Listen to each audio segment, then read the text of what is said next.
So you passed your courses and you passed your real estate exams, and now you're trying to figure out where to place yourself in the real estate industry. My last video was about how to choose a brokerage and what kind of support you can expect from a brokerage. But as you go around interviewing with different companies to see what one you like best, you're going to start hearing about teams, and you're going to ask yourself, well, should I be joining these teams, and what does it really mean to be a team member? So you're going to go on the internet and you're going to search, as a new agent, should I join a team? And this is one of those things where you're going to get 1,000 different answers, and in reality, only you can decide if it's best for you to join a team. I think what I can best provide you right here is answers about what could a team provide you, and you can decide if you feel like that would be valuable enough for you to give up whatever they're asking for in exchange for that extra support. So I'm just going to quickly list the pros and cons. Just so you know, I did join a team as a new agent, but I was adverse to that idea to start out. I joined real estate to run my own business, so I was thinking that why would I want to start my own business by joining a team of other people and having what seemed to me like a boss that was going to tell me how to run my business? Some teams are like that are a lot more controlling about your daily activities. Some are less so. I'm just going to try to make a video here that's going to help you navigate what you should be trying to find in a team. So to start out with the pros, here's the benefits that I personally see with my team, okay? Just to start out, I do have to give a extra commission split. So my brokerage does not take any commission split from me. So if I was to be an independent agent in my company, I would not be giving away any of my commission. The only thing I pay them is $100 a month for my broker fee. And then there's also an administration fee that my buyers have to pay or my sellers have to pay along with the rest of their closing costs. But I would be getting 100% of my commission if I was independent. But my team does take a split. So I get 25% of my commission taken out and given to my team. And here's what I get in exchange. So number one, the most important thing to me and how I wanted to run my business, I get leads given to me by my team. And I do have to pay an additional 25% on top of the original 25%. So I only get half of my commission when I close a lead that was given to me from the team. But the reason this was so attractive to me and so important even to this day is because when I joined real estate, I did not want to have to solicit my friends and family to get my initial business. If I was ever going to work with them, I wanted them to come to me, and I wanted to be sure that I actually knew what I was doing. I didn't want it to be a situation where they were doing me a favor by trying to, hire me and allowing me to work with them. So I wanted to work with strangers, but I didn't have any money to be investing in internet leads or any marketing.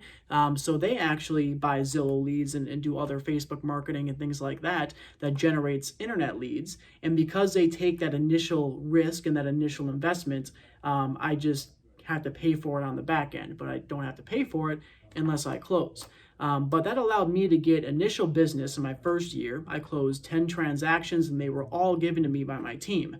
And even though I would get more money if I closed 10 transactions that I generated on my own, I wasn't able to get into leads on my own to start out. So even though I only got 50%, that 50% was enough for me to get some capital. So now I can invest in generating my own leads. So now 10 leads this year is going to go a lot farther and get me more commission than 10 leads last year. But it just gave me a good base to jump off of and gave me some valuable experience in actually having people to work with. So that's the number one thing for me. And I do think that if you're joining a team, you should expect some sort of business from them because you're on the team. So they should be supporting you and getting you business. If you have to generate all of the leads yourself and they're not helping you get business, then how much is it really worth? Because all this other stuff that I'm about to list, it does have a dollar value, but the leads in the business that they give me, this 50% that I would not have gotten anyways, I would have got 0% if it wasn't for them. That's by far the most valuable thing for the way I want to run my business. So number two is better mentorship. So every brokerage has a mentor program, but in my experience and how they've been explained to me, like say I was just being an independent agent with the same company I'm with now. They would put me with a mentor and I'd do probably like 6 transactions with them and they'd walk me through it. But then I'm sort of thrown to the wolves and I don't really have somebody to back up on anymore.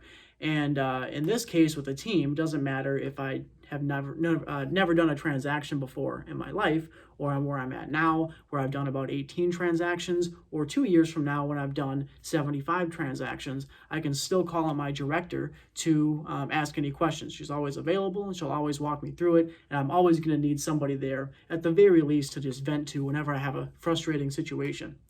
So the third thing is my CRM. So I am a very internet lead heavy agent, and whether you get your leads from people that you know, or you're all referral based, or you're like me when you buy internet leads and you're constantly trying to reach out to strangers, I need a system, and I think every agent should have a system where they can track all of their leads and assign tags and assign hot list levels so you can easily sort through them. You can assign drip campaigns to help you generate leads. So I send over 1,000, 1,500 texts every month, and I don't do that by hand. That would take forever. I just do a couple of clicks and I can set up a drip campaign so texts and emails get sent out to these people all month. This would probably cost me $100 to $200 a month, or more than that, because I have to pay for extra text, but the team just takes care of that for me. So I don't have to pay any money for the CRM, and that allows me to work my leads much more efficiently. I also get a free transaction coordinator. So as you watch videos and research about how to scale your business, one of the first things that they tell you about is you're going to need to get an assistant or a transaction coordinator to handle the administrative work, like writing your purchase agreements and doing all the back end stuff, while you as an agent just have to focus on meeting people and getting the deals. And I think that is correct. Now, I personally write most of my offers and do all the paperwork myself, at least initially. I'll let her handle like amendments and back end stuff like that once we're already under contract. But when it comes to purchase agreements, I need it done now, and I am sort of a control freak on the details. However, it does come in very handy if I was to be too busy to write an offer, but I need one right now. Let's say I'm on showings, or I'm driving, or I'm on a date or something like that. I know I have somebody there that can get this paperwork done for me. And if I was trying to pay for this on my own as an independent agent, I would have to pay probably $400 or $500 per transaction, and that's going to add up pretty quick. I also get a marketing person. So let's say I need a postcard or something like to share on social media. I can reach out to this person and have her make whatever I want her to make. For instance, me and my lender are going to be doing a geo farm, and I'm going to send out postcards to a group. My team generated the addresses for me on the system. They paid $10 per 100 addresses, but they paid for that for me, and they made the postcards for me. That's co-marketed with me and my lender, and I'm going to get that sent out. Now, I do have to pay for the postcards to be sent out, but just the fact that they're able to create professional looking marketing so I can present myself in a good way and I don't come off as amateurish if I try to make my own flyer for a house I got under contract in MS Paint. I know that I have professional people making stuff that looks good, and I don't have to spend time on it as well. I also have sales agents. So my team hires people where their entire job is to make calls, and they call leads, or I can give them like an area that I want to geo farm. And so I send out postcards to this area, but I can also have the sales agent call every one of the houses. She's called 100 houses for me in this radius, and she sees if they want to list their house. Every time that I get a listing, she calls every house within a mile radius, lets them know that I just sold a house in the area, and tries to set up listing appointments for me. This is all free. So this is the kind of stuff that you can expect, or at least should expect, from your team. And this is stuff that if I was to hire a sales agent, hire a TC, pay for my own CRM, had to pay for my own office. This is free. I showed it in the last video, but I have this and 3 other offices that I can go to anytime instead of having to work from home where there's people walking around and I don't get any privacy. I don't have to pay $600 a month for rent for a nice office space. So these all have dollar values, and that's how I tend to look at things, is how much would I have to spend on this stuff to get the same support if I was an independent agent. And it could be that if you add all this stuff up and compare it to how much money I'd be getting if I didn't have to give away 25% of my commission, that it might be more worth it to do all this stuff myself. And I am somebody that is keeping an eye on that scale, where if I am generating so many more personal leads compared to the team leads, that I'm actually losing money by being on the team, then I would probably go independent. But this is real value, and a team that you're interviewing should be able to explain this value to you, and it should be a no-brainer. Remember, you're running a business, so you don't want to be throwing money away. You need to figure out how much is it worth. Just like when you're looking at brokerages and they're asking you for a certain amount of your commission split, you should expect a certain amount of value back. Same thing with the team. A team is almost like a secondary brokerage. You should be getting additional support, especially if they're asking for additional money. So now, what are the cons? There certainly are reasons why you might not want to join a team as a new agent. So number one is, if you're starting your own business, you probably have a certain idea about how you want to run that business. So for me, like I said earlier, I knew that a lot of people said that you should be, the term is don't be a secret agent. You want to make sure everybody knows that you're an agent and be soliciting your friends and family for business. And I did not want to do that. I let people that were close to me know what I was doing, but I was never going to be calling them up and saying, do you know anybody that's trying to buy or sell a house? I'm not the kind of person that would call you and just see how you're doing if I wasn't a real estate agent, so I'm not going to start doing that now just because I want business. I just wouldn't be able to do it naturally. I'm the kind of person where if I just call you up out of the blue, people would be like, why are you calling me? You never called me before. And then as soon as I brought up real estate, they would say, oh, okay, now I know why you're calling me, because you want to see if I can give you some business. It just seemed dirty to me, and that's not how I wanted to do it. But my team respects the way that I want to do my business. But I have interviewed with some teams that have certain expectations of what you need to do. So for instance, when I was interviewing at Keller Williams, they said that you need to do at least 10 open houses a month. And every day at 9 o'clock, you're supposed to be in the office and you spend an hour calling for sale by owners. Now, I knew that I wanted to do call for sale by owners because I thought that was a good way that I'd be getting business early on. Turns out that wasn't the case. But even though it's something I wanted to do, just the fact that I had to be there every day at 9 o'clock to make those phone calls, I didn't really want to be held to that standard. I like being challenged, and I like my team bringing me new ideas for how I can grow my business, helping me set goals for myself. But I don't like doing open houses. I don't call FSBOs now, and I still get business. So I would not have lasted long in a team that was forcing me down that alley because that's how they thought that I should be running my business. Okay, I'd feel too much like an employee. That's not why I got into the business.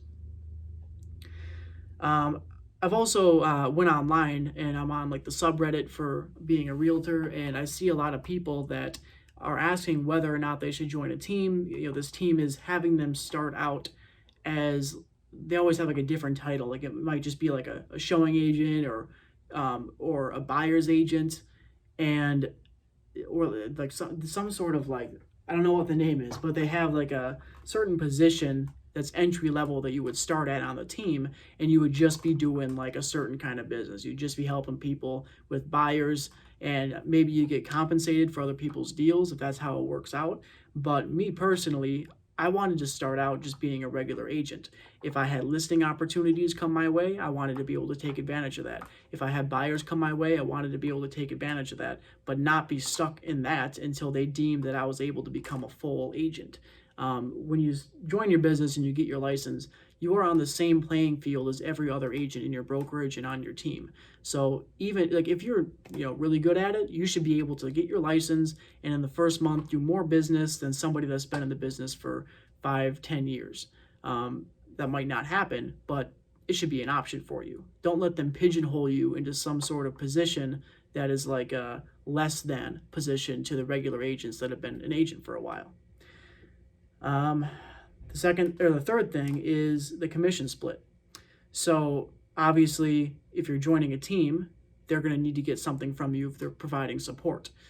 So you might be giving away more money. I think that if my brokerage charged me a commission split of 25%, and then I join this team and they charge me an additional 25%, even if the math technically worked out where as a brand new agent, I would be getting more opportunity from these leads, but I had to give away 50% of my commission just because I was on the team. I don't think that would be very attractive to me, and I probably would not have joined the team, and I'd be independent in that case.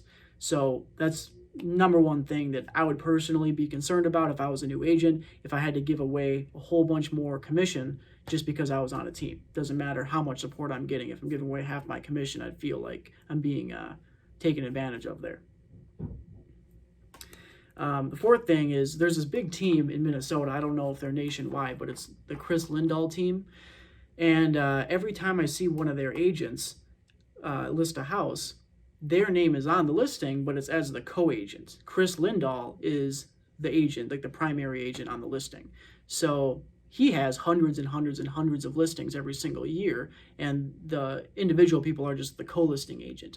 I don't want to be on a team where they take credit for my listings in any way. Even if my name is on there too, I don't want to see my team's name on there. If I get a listing, it's just from me. I'm still running my own business.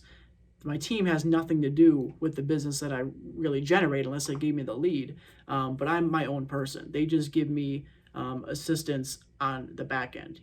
My clients don't have any interaction with my team unless my transaction coordinator is sending them some documents to sign.